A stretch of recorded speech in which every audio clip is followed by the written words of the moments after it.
The wind was a constant companion out here, a rasping whisper that scoured the high plains and tangled itself in the wiregrass. Thomas Becket lived in a place the wind had claimed as its own. His cabin, sturdy but weathered, hunkered low against the vast indifferent sky like a stubborn old man refusing to be moved. Years had stripped the paint from the wood, leaving it bleached and gray, much like the grief had weathered the color from his own life. It had been 5 years since Sarah went, 5 years since the small, sturdy house felt anything but empty. The silence inside was a heavier thing than the wind outside, pressing down, filling the corners she used to brighten. He had come out here seeking a quiet life, land to work, a future built by his own 2 hands. Sarah had loved the idea, the boundless space, the promise of freedom. They had built this cabin together, planed the logs, raised the walls, hammered the roof into place. Every beam, every floorboard held a memory. And now, every memory was a small, sharp pain. He worked the small patch of land he had cleared, ran a few head of cattle on the open range, enough to keep himself fed and the roof over his head. It was a solitary existence, one he had chosen, or perhaps one that had chosen him after loss had hollowed him out. The nearest town, Redemption Creek, was a day's ride away, a place of dusty streets, suspicious glances, and the heavy, judgmental air of folk who saw a man alone as a curiosity, or worse, a problem. He went there only when necessary for supplies. He spoke little, bought what he needed, and rode back into the wind's domain. His life was a cycle of sunup to sundown work, solitary meals, and nights spent staring into the fire, the silence echoing the emptiness within. Resilience was not a choice out here. It was the only path that didn't end in the grave.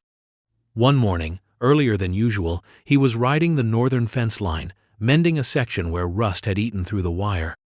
The sun was just beginning to burn the mist off the plains, casting long, pale shadows. That's when he saw it.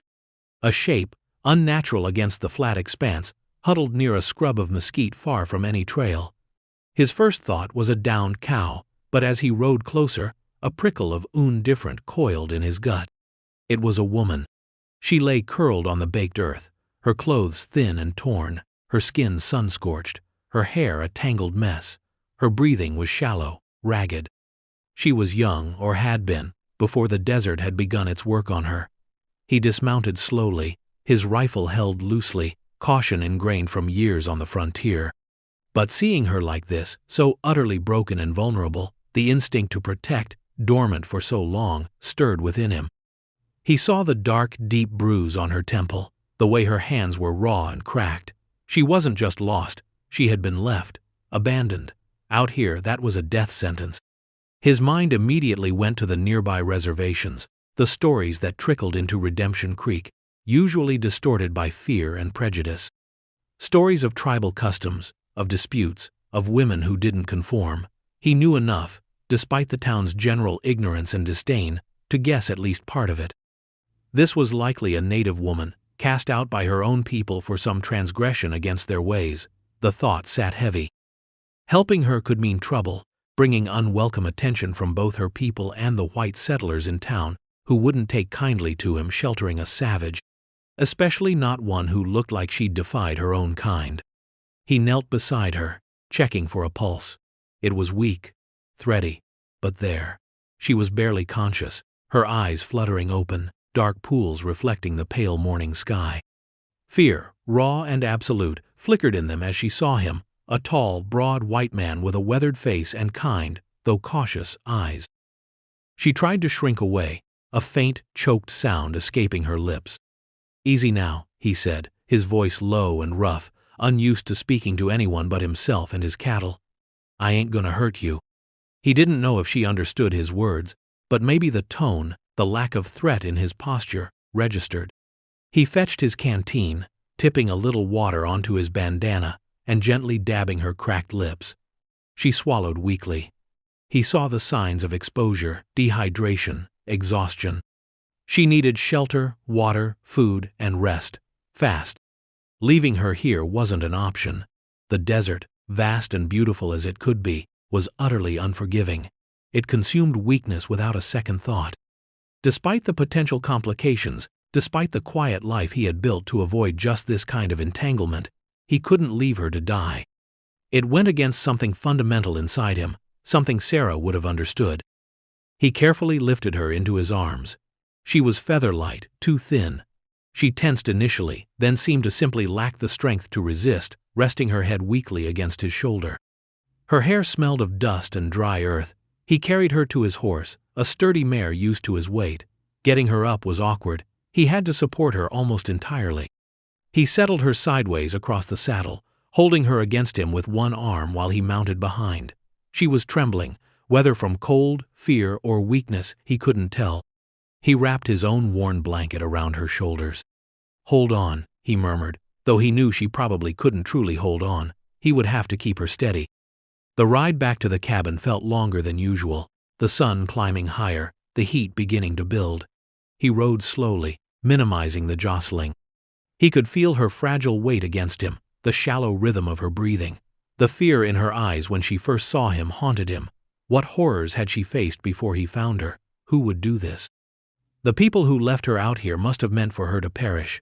It was a brutal act, a stark testament to the harshness of life, both within communities and out on the unforgiving frontier. Prejudice wasn't just a town problem, it existed everywhere, in different forms. Reaching the cabin felt like reaching an oasis. He dismounted carefully, lifting her down. She was unresponsive now, slumped against him. He carried her inside, into the relative cool and dimness. The air in the cabin, usually heavy with his own solitude, felt different now, charged with a fragile alien presence. He laid her gently on his cot, the rough wool blanket, a poor substitute for comfort. He needed to move quickly. He fetched water from the well, clean and cold. He dampened a cloth and began to gently clean the dust and grime from her face, noting the fine lines etched by hardship, the sharp angle of her cheekbones. Her skin was copper-toned, dry and rough. He saw the intricate beadwork on the edge of her tattered dress, a splash of color against the muted fabric, a hint of the culture she came from, a culture so alien to his own. He tended the bruise on her temple, applied a cool compress. Her lips were cracked and bleeding. He continued to offer her sips of water, holding the tin cup to her mouth, tilting it carefully. She swallowed slowly, painfully. He found some dried meat, pounded it into a fine powder, mixed it with a little water to make a paste she might be able to swallow. He worked with a quiet efficiency born of necessity, pushing back the questions that crowded his mind. Who was she? Why was she left? What did this mean for him? He didn't know her name, her tribe, anything about her past. He just knew she was a human being in desperate need. That had to be enough for now. For the next few days, his life revolved around her fragile existence. He nursed her slowly, patiently. He cleaned her wounds, changed the cool compress on her head, encouraged her to drink, to eat the thin gruel he made from dried cornmeal. She remained mostly silent, her dark eyes tracking him around the room when she was awake, a wary, watchful gaze. Fear hadn't entirely left her eyes, but a flicker of something else had joined it, perhaps a reluctant gratitude, perhaps simply the basic human instinct to cling to the source of survival. He tried speaking to her, simple questions. What's your name? Where do you come from? She only looked at him, her expression unreadable, or perhaps she genuinely didn't understand. He didn't know her language, and she seemed not to know his. Communication was reduced to gestures, to quiet presence, to the fundamental acts of caregiving. He pointed to himself. Thomas. He waited, she just watched him. The silence between them was different from the silence he was used to. His silence was an absence, an echo of what was lost. Her silence felt like a wall, a necessary defense built from trauma and fear. He respected it. He gave her space, tending to his chores, leaving the cabin door open so she wouldn't feel trapped, though she made no move to leave the cot. Slowly, painstakingly, she began to recover. The color returned faintly to her cheeks, her breathing deepened. She was able to sit up, leaning against the wall. One afternoon, while he was outside splitting wood, he heard a faint sound from the cabin. He went inside and found her sitting on the edge of the cot, carefully braiding a small section of her hair. Her movements were slow, deliberate, but there was a quiet strength in them. He brought her a cup of water. She took it with hands that were still rough but steadier. As he turned to leave, a soft, hesitant sound stopped him. Nahili, she whispered, the name barely audible, a breath of sound in the quiet room. He turned back, Her eyes met his, a flicker of something raw and vulnerable passing between them. It was the first word she had spoken. "Nahili," he repeated, testing the unfamiliar sounds. He nodded, a small, acknowledging gesture. "Thomas." A faint, almost imperceptible nod in return. A tiny bridge built across a vast chasm of silence and difference. Her name was Nahili. With a name, she became less of an abstract problem and more of a person. He found himself observing her more closely, noticing the small things, the way she watched the birds outside the window, the quiet focus when she smoothed the fabric of her dress, the almost imperceptible wince when she moved too quickly. He started leaving out simple things that might interest her, a smooth stone he found, a feather dropped by a hawk. She never acknowledged them directly, but he would find them later, moved slightly, sometimes held in her hand. She gradually began to help with small tasks, cleaning her own cup, folding the blanket, attempting to sweep the floor with a broom that was too big and awkward for her weakened state. He didn't expect it, didn't ask it, but he didn't stop her. It seemed important to her, a way of reclaiming a sense of purpose or contribution. It was also a way they could interact without needing words. Working side by side in silence, performing the necessary tasks of existence, they began to forge a connection that transcended language. He learned, through fragmented gestures and a few halting words, she eventually managed pieces of her story. She had been promised in marriage to a man she did not want. She had refused. This act of defiance, of claiming agency in a life where she was expected to have none, had brought severe punishment. She showed him with her hands the motion of tying, indicated a vast distance. She had been bound and taken far out into the plains, stripped of water and supplies, left to perish. The bruise on her temple was from a blow, perhaps when she struggled. The raw hands from trying to free herself, or perhaps from digging for roots or water. It was a story of cruelty and courage, of a young woman who chose probable death over a life she found unbearable. The brutality of it settled deep within him. He had known hardship, known loss, but this deliberate, calculated abandonment, meant to break a spirit or end a life, was a new level of savagery. It solidified his resolve to protect her. He hadn't sought this responsibility, but now that it was here, he wouldn't shy away from it. Their routine settled into a quiet rhythm. Thomas worked the land, tended the cattle, always keeping an eye on the cabin. Nahili stayed close, sometimes sitting outside in the shade, her gaze sweeping the horizon. She seemed to be constantly watchful, perhaps for those who had left her, perhaps for anything that might threaten her fragile safety. He began to feel her presence not as an intrusion, but as a quiet comfort against the vast loneliness. The silence in the cabin was still there, but it felt different now, less empty, more shared. He found himself talking to her sometimes, telling her about his day, about the cows, about the weather. He didn't expect her to understand, but the sound of his own voice directed at another human being felt strange and good. He even spoke a little about Sarah, showing Nahili a faded photograph. Nahili looked at the image for a long time, her expression gentle, then looked at him, a depth of understanding in her eyes that needed no words. She had known loss, known pain. They were different, came from worlds apart, but they shared that common, heavy burden. The weeks turned into months. Nahili grew stronger. Her clothes were beyond repair, so Thomas gave her some of his own worn shirts and trousers, which she adapted with surprising ingenuity, using strips of rawhide and sharp stones as tools. She moved with a quiet grace, her watchfulness still present but less desperate. She learned a few more English words, mostly nouns and simple verbs related to their daily life: water, food, sleep, sun, wind, cow, cabin, safe. He learned a few words in her language, names for things, simple greetings. Their vocabulary was limited, but the meaning between them deepened. He taught her simple tasks, how to use a modern axe. She already knew how to gather and break wood, how to tend the small vegetable patch he kept. She showed him which wild plants were edible, how to find the best water sources when they were scarce, things he, despite his years out here, had never known. They learned from each other, slowly, patiently, building a silent language of shared work and mutual respect. The thought of Redemption Creek began to weigh on him more heavily. Sooner or later, he would need to go for supplies. Sooner or later, someone might come looking for her, or someone might ride past and see her. Hiding her indefinitely wasn't feasible. The prejudice of the town was a palpable thing, a storm gathering on the horizon. He had heard the casual slurs, the talk of savages and problems. A native woman living with a white man? It would ignite a firestorm of gossip, suspicion, and outright hostility. He could face their judgment for himself, but he couldn't bear the thought of it falling on Nahili. She had suffered enough, but sending her away felt equally impossible. Where would she go? Back to the people who had abandoned her, alone into a world that was hostile to her kind?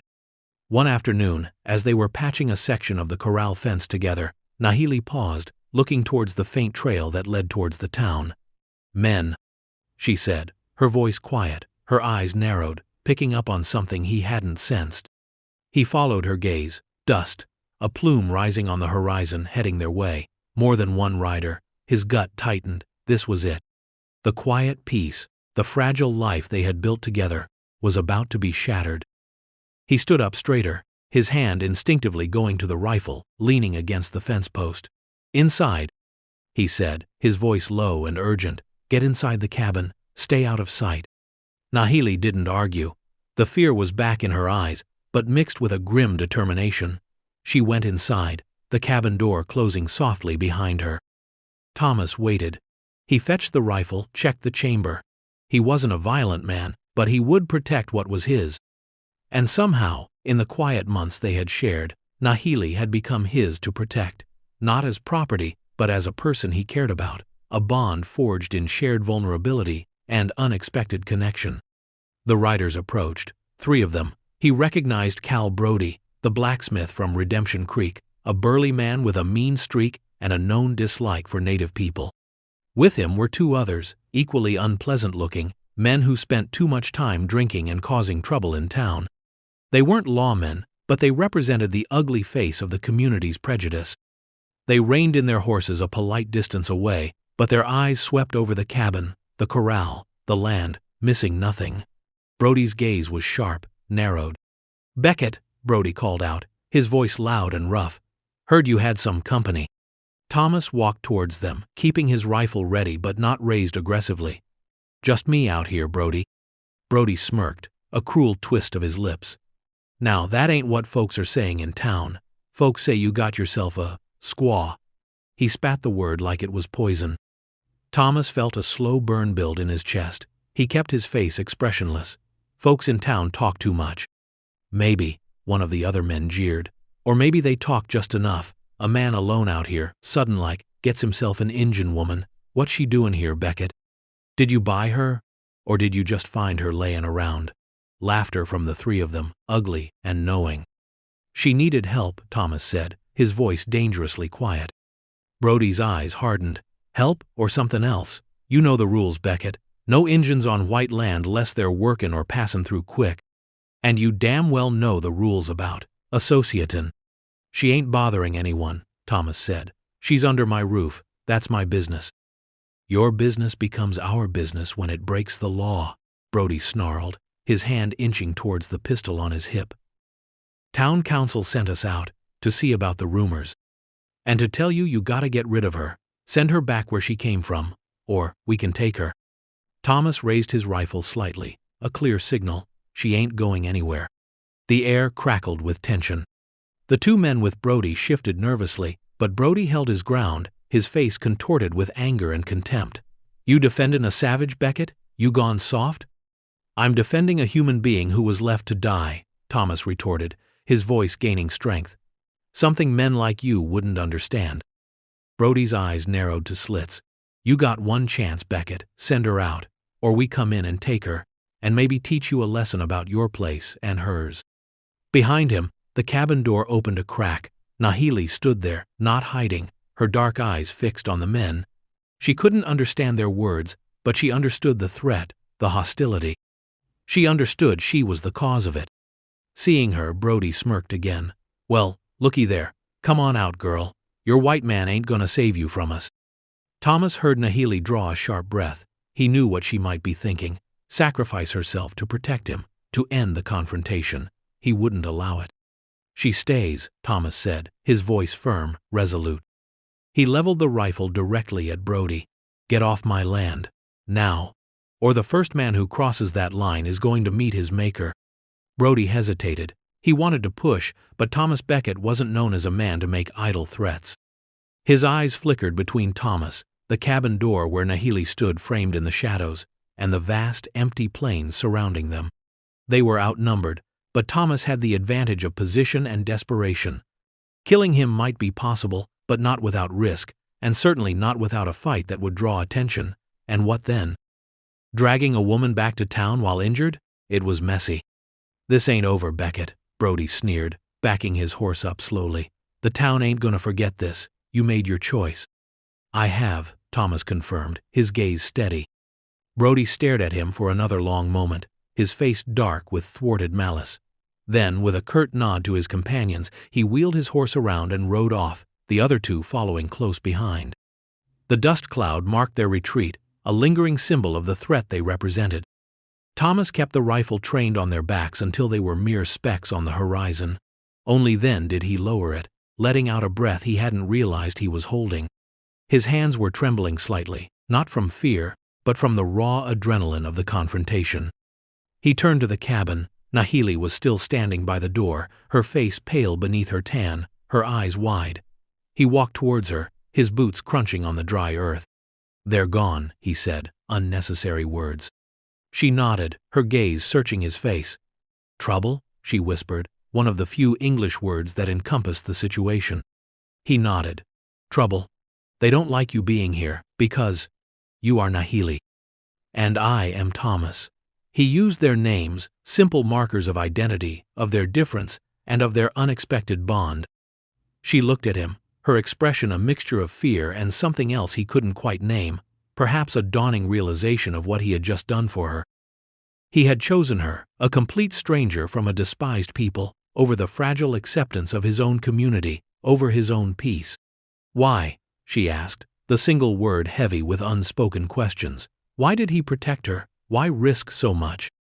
Thomas looked out at the vast plains, the place that had been his solitary refuge, now also their shared space, their shared danger. He looked at Nahili, at the resilience in her eyes, the quiet strength she had reclaimed. "Because it was right," he said simply. "Because you were left to die. Because this is your home now, if you want it to be."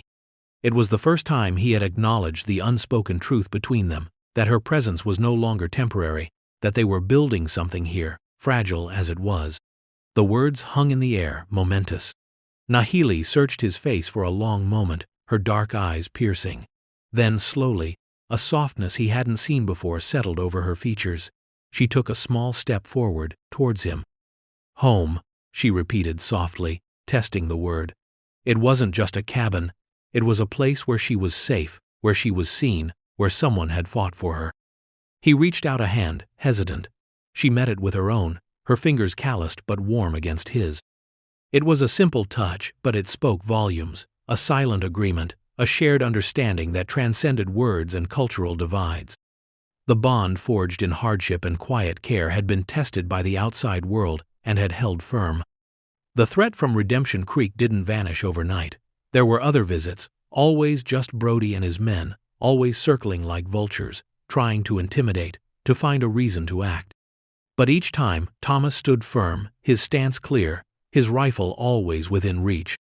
And each time, Nahili stood with him, sometimes visible, sometimes just a presence felt behind the cabin door, a silent testament to the bond they shared. The town never launched a full-scale attack. Perhaps Thomas's reputation, quiet but capable, deterred them. Perhaps the simple fact that he was willing to kill to protect her, for no gain other than principle, gave them pause. Or perhaps, deep down, even the ugliest prejudice couldn't easily override the stark image of a man protecting a vulnerable woman against the vast indifference of the plains. The conflict remained, a simmering tension, but their small cabin, their patch of land, became a defiant outpost of unexpected acceptance. Life settled into a new rhythm, different from Thomas's old solitary existence, different from the harsh life Nahili had known. They built their days together, working side by side. He taught her to ride his mare, to shoot his rifle for defense. She taught him more about the land, about the subtle signs of weather, about the resilience of nature. They planted a larger garden, the work a shared act of faith in the future. Communication grew slowly, word by painstaking word. Laughter began to find its way into the cabin, quiet at first, then freer, easing the weight of past sorrows. They shared stories, piecing together their histories through broken English, gestures, and the deep language of shared experience. He learned the nuances of her culture, the values she held dear, the strength of spirit that had allowed her to defy an oppressive fate and survive the desert's cruelty.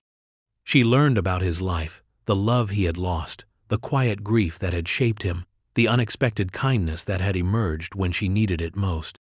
The loneliness that had been Thomas's constant companion began to recede, replaced by a quiet companionship, a shared purpose.